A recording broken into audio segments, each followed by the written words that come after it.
മൗനം വ്യാഖ്യാ പ്രകടിതപരബ്രഹ്മതത്വം യുവാനാം വർഷിഷ്ടാന്തേ സദൃശിഗണൈരാവൃതം ബ്രഹ്മനിഷ്ഠൈഃ ആചാര്യേന്ദ്രം കരകലിതചിന്മുദ്രമാനന്ദമൂർത്തി സ്വാത്മാരാമം മുദിതവദനം ദക്ഷിണാമൂർത്തിമീഢേ.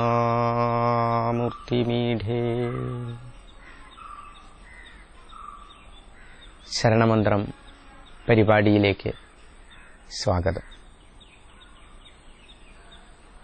നാലമ്പലത്തിനകത്ത് പ്രവേശിച്ചു കഴിഞ്ഞാൽ നമ്മൾ പാലിക്കേണ്ട ശുദ്ധിയെക്കുറിച്ചും പാലിക്കേണ്ട നിഷ്കർഷകളെക്കുറിച്ചുമാണ് നമ്മൾ കഴിഞ്ഞ ദിവസം പറഞ്ഞു തുടങ്ങിയത്.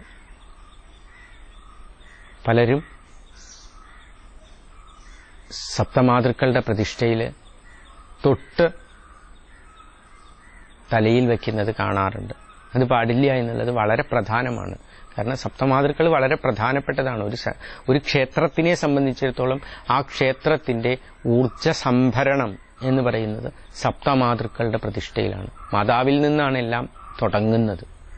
അപ്പോൾ ആ സപ്തമാതൃക്കളുടെ പ്രതിഷ്ഠ എന്ന് പറയുന്നത് എവിടെയാണ് എന്നുള്ളത് നമ്മൾ പറഞ്ഞു. പ്രാസാദ ദക്ഷിണേ പീഠേ, പ്രാസാദത്തിന്റെ ദക്ഷിണ ഭാഗത്തായിട്ട് അന്തർമണ്ഡല വീതിഷു, അകത്തെ ബലിക്കല്ലിന് ഉള്ളിലായിട്ടാണ് നമ്മൾ സപ്തമാതൃക്കളെ പ്രതിഷ്ഠിക്കുന്നത്.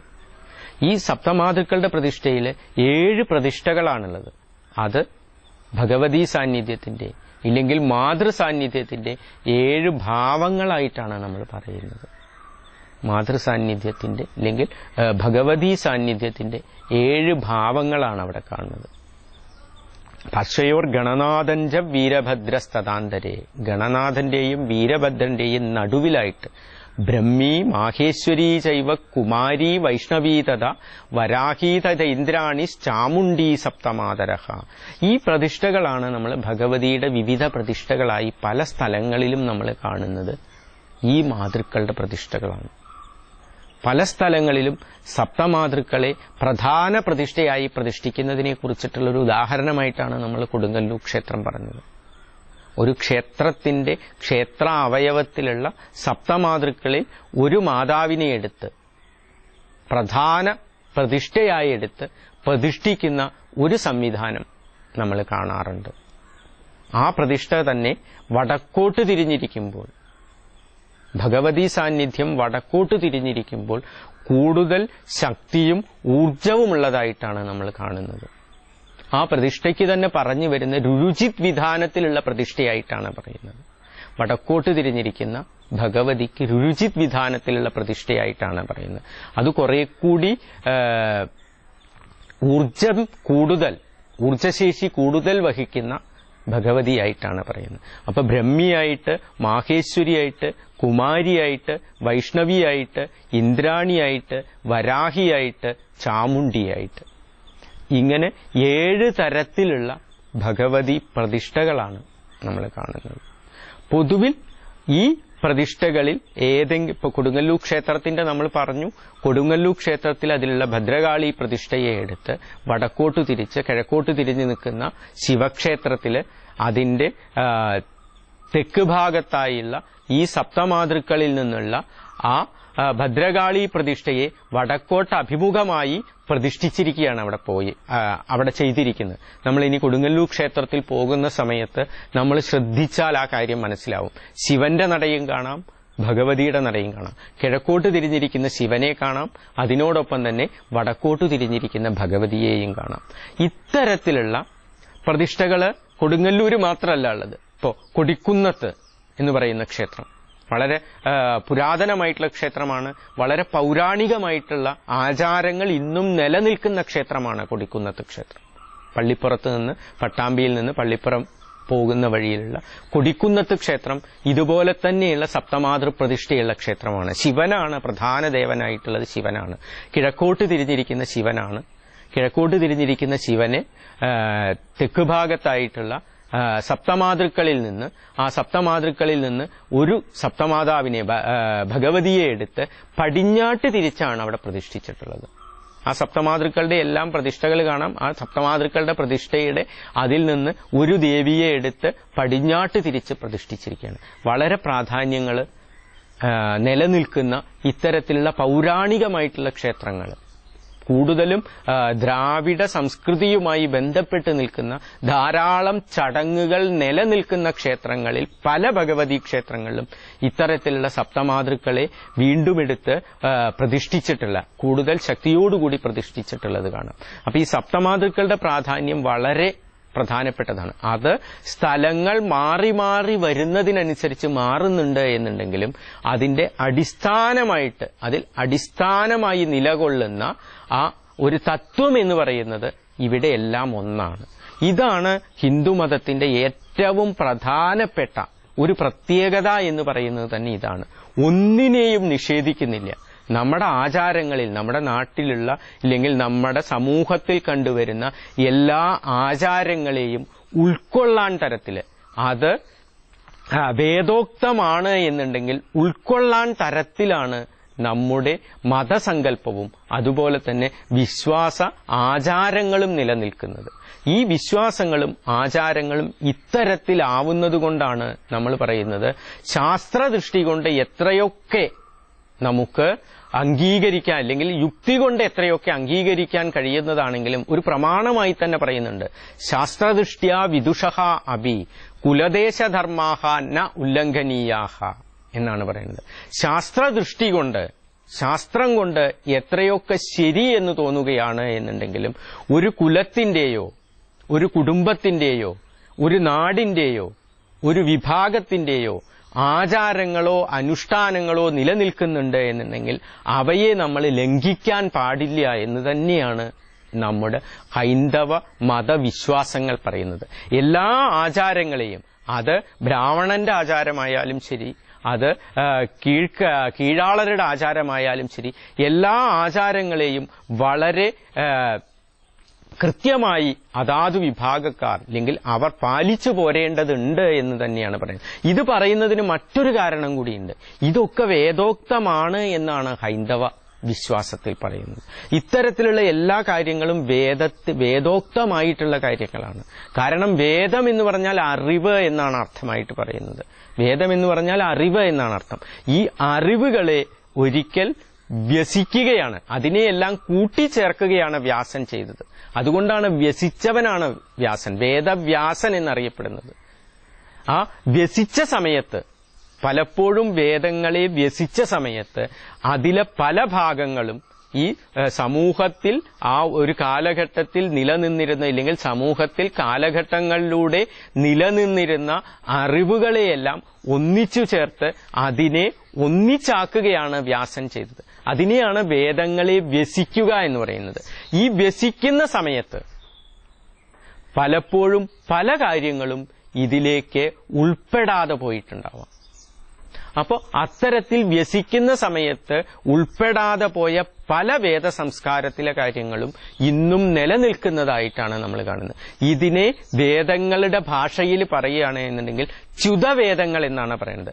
വേദത്തിൽ നിന്ന് മാറി നിൽക്കപ്പെട്ടവ, ഇല്ലെങ്കിൽ വേദത്തിൽ നിന്ന് പുറത്തു നിൽക്കുന്ന വേദ സംസ്കാരങ്ങൾ. ഈ വേദ സംസ്കാരങ്ങളുടെ ഭാഗങ്ങളാണ് പലപ്പോഴും പല സമൂഹങ്ങളിലും ആചാരങ്ങളും അനുഷ്ഠാനങ്ങളുമായിട്ട് നിലനിൽക്കുന്നത്. അപ്പൊ ഇത്തരത്തിലുള്ള ആചാരങ്ങളെയും അനുഷ്ഠാനങ്ങളെയും നമ്മൾ ലംഘിക്കുന്ന സമയത്ത് ഇത് വേദവുമായി ബന്ധപ്പെട്ടതായിരിക്കാൻ സാധ്യതയുള്ളതുകൊണ്ട് അത് വേദത്തിനെ തന്നെ ലംഘിക്കുന്നതിന് തുല്യമാണ്, വേദത്തിനെ നിഷേധിക്കുന്നതിന് തുല്യമാണ്. പല ആചാരങ്ങളും ഓരോ സ്ഥലങ്ങളിലും ഓരോ തരത്തിലുള്ള ആചാരങ്ങൾ നിലനിൽക്കുന്നത് ഈ വേദം പരന്നു കിടന്നിരുന്ന ഈ വേദത്തിനെ വ്യസിച്ച സമയത്ത് പല കാര്യങ്ങളും ഉൾപ്പെടാതെ പോയിട്ടുണ്ടാകാമെന്നും ആ ഉൾപ്പെടാതെ പോയ കാര്യങ്ങൾ ഇന്നും സമൂഹത്തിൽ നിലനിൽക്കുന്നുണ്ട്. കാരണം ഹൈന്ദവ സംസ്കാരത്തിന്റെ ഏറ്റവും വലിയൊരു പ്രാധാന്യം എന്ന് പറയുന്നത് മറ്റു പല സംസ്കാരങ്ങളും ഹൈന്ദവ സംസ്കാരത്തിനോടൊപ്പം തന്നെ പല സംസ്കാരങ്ങളും നിലനിന്നിരുന്നതിൽ ഒരു സംസ്കാരവും ഇന്ന് ജീവവത്തായി നിലനിൽക്കുന്നില്ല. ഹൈന്ദവ സംസ്കാരത്തിനോടൊപ്പം നിന്നിരുന്ന ഗ്രീക്ക് സംസ്കാരമായാലും ശരി, അതേപോലെ തന്നെ മെസപ്പൊട്ടേമിയൻ സംസ്കാരമായാലും ശരി, ഈ സംസ്കാരങ്ങളെല്ലാം തന്നെ ഇന്ന് ഫോസിലുകളായി തീർന്നപ്പോൾ, ഇന്ന് നമുക്ക് ചരിത്രത്തില് പഠിക്കാനുള്ള കാര്യങ്ങളായി തീർന്നപ്പോൾ ഹിന്ദു സംസ്കാരം മാത്രം ഇത്രമാത്രം ജീവവത്തായി ഇന്നും സമൂഹത്തിൽ നിലനിൽക്കുന്നുണ്ട്. ഈ നിലനിൽക്കുന്നത് ഈ വേദ സംസ്കാരത്തിന്റെ പിൻബലത്തിലാണ് നിലനിൽക്കുന്നത്. ഈ ആചാരങ്ങളുടെയും അനുഷ്ഠാനങ്ങളുടെയും പിൻബലത്തിലാണ് നിലനിൽക്കുന്നത്. അപ്പോൾ ഇത്തരത്തിലുള്ള ആചാരങ്ങളും അനുഷ്ഠാനങ്ങളും നമ്മുടെ വേദ സംസ്കൃതിയുമായി ബന്ധപ്പെട്ടവയാണ്. അത് ബ്രാഹ്മണന്റെ ആചാരാനുഷ്ഠാനങ്ങളായാലും ശരി, മറ്റു ഇതര ജാതികളിലെ ആചാരാനുഷ്ഠാനങ്ങളായാലും ശരി, ഇതെല്ലാം നിലനിൽക്കുന്നത് വേദം എന്ന് പറയുന്ന ഒരു സൂത്രത്തിൽ ബന്ധിച്ചുകൊണ്ടാണ് ഇതെല്ലാം നിലനിൽക്കുന്നത്. അപ്പൊ ഇത്തരത്തിൽ നിലനിൽക്കുന്ന ഒരു ആചാരത്തിനെയോ അനുഷ്ഠാനത്തിനെയോ നമ്മൾ ലംഘിക്കുന്ന സമയത്ത്, അതിനെ നിഷേധിക്കുന്ന സമയത്ത് നമ്മൾ വേദത്തിനെ തന്നെയാണ് നിഷേധിക്കുന്നത്. നമ്മൾ അടിസ്ഥാന പ്രമാണമായി കരുതുന്നത് വേദങ്ങളാണ്. അപ്പൊ ഈ വേദങ്ങളെ നിഷേധിക്കുക എന്ന് പറഞ്ഞാൽ നമ്മുടെ സംസ്കാരത്തിനെ തന്നെ നിഷേധിക്കുന്നതിന് തുല്യമാണ്. അതുകൊണ്ട് തന്നെ ആചാരാനുഷ്ഠാനങ്ങൾ കൃത്യമായി നമ്മൾ പാലിക്കേണ്ടതാണ്. അത് ഏതൊരു ദേവനുമായി ബന്ധപ്പെട്ടതായാലും ഇത്തരത്തിലുള്ള ആചാരാനുഷ്ഠാനങ്ങളെല്ലാം തന്നെ നമ്മൾ വളരെ ശ്രദ്ധയോടും ഭക്തിയോടും കൂടി സമർപ്പണ മനോഭാവത്തോടും കൂടി, അതിന് ഏറ്റവും ഉത്തമമായൊരു കാലഘട്ടത്തിലൂടെയാണ് നമ്മളിപ്പോൾ കടന്നു പോകുന്നത്. മണ്ഡലകാലമാണ് നടക്കുന്നത്. 41 ദിവസം നമ്മൾ ഈശ്വരാരാധനയ്ക്ക് വേണ്ടി ഏറ്റവും നല്ല രീതിയിൽ പൂർണ്ണ സമർപ്പണത്തോടുകൂടി ഈശ്വരാരാധന നടത്താവുന്ന ഒരു കാലമാണ്. അമ്പലങ്ങളിലെല്ലാം ധാരാളം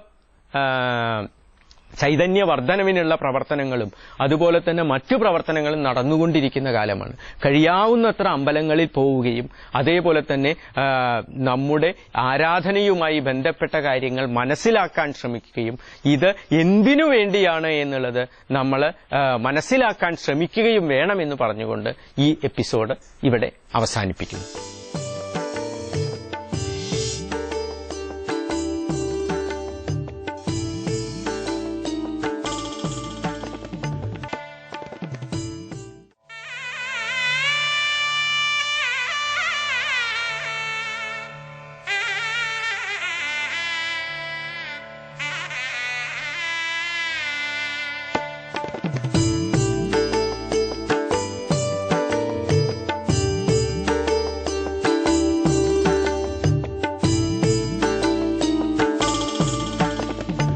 അകമലത്തേവരെ നിൻ മുന്നിലെത്തുമ്പോൾ അറിയാതെ ഒന്നു നമിച്ചു പോകും. അറിയാതെ അടിയങ്ങൾ അടി തെറ്റി വീഴുകിൽ അവിടുന്നു വന്നു തുണച്ചു പോകും. ഞങ്ങൾ അവിടുത്തെ രൂപം നിനച്ചു പോകും. അകമലത്തേവരെ നിൻ മുന്നിലെത്തുമ്പോൾ അറിയാതെ ഒന്നു നമിച്ചു പോകും. അറിയാതെ അടിയങ്ങൾ അടി തെറ്റി വീഴുകിൽ അവിടുന്നു വന്നു തുണച്ചു പോകും. ഞങ്ങൾ അവിടുത്തെ രൂപം നിനച്ചു പോകും.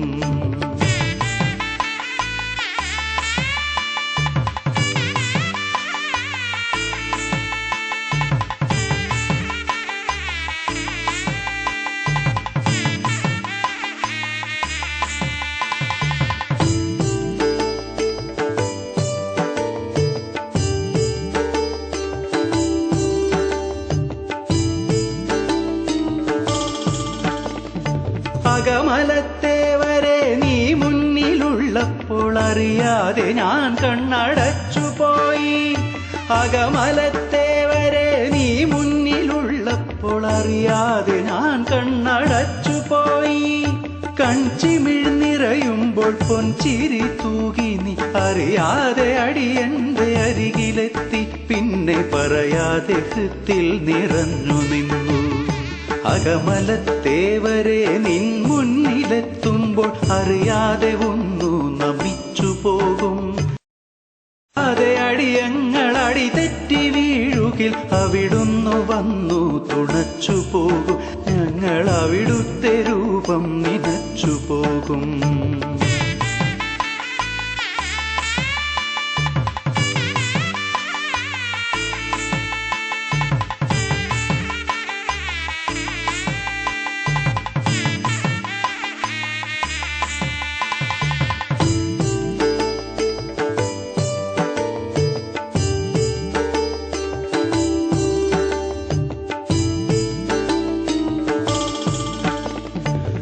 അകമലത്തേവരെ നീ മിന്നി മാഞ്ഞപ്പോൾ അറിയാതെ ഞാനൊന്നു തേങ്ങിപ്പോയി. അകമലത്തേവരെ നീ മിന്നി മാഞ്ഞപ്പോൾ അറിയാതെ ഞാനൊന്നു തേങ്ങിപ്പോയി. എൻ മുന്നിൽ നിന്നെ ഞാൻ കാണാതിരുന്നപ്പോൾ ആത്മാവിൽ നിൻ രൂപം കൊത്തിവച്ചു. എന്റെ വേദനയെല്ലാം തിരിച്ചെടുത്തു. അകമലത്തേവരെ നിൻ മുന്നിലെത്തുമ്പോൾ അറിയാതെ ഒന്നു നമിച്ചു പോകും. അറിയാതെ അടിയങ്ങൾ അടി തെറ്റി വീഴുകിൽ അവിടുന്ന് വന്നു തുണച്ചു പോകും. നിനച്ചു പോകും. അകമലത്തേവരെ നിൻ മുന്നിലെത്തുമ്പോൾ അറിയാതെ ഒന്നു നമിച്ചു പോകും. അറിയാതെ അടിയങ്ങൾ അടി തെറ്റി വീഴുകിൽ അവിടുന്ന് വന്നു തുണച്ചു പോകും. ഞങ്ങൾ അവിടുത്തെ രൂപം നിനച്ചു പോകും. അറിയാതെ ഒന്നു നമിച്ചു പോകും. അറിയാതെ ഒന്നു നമിച്ചു പോകും.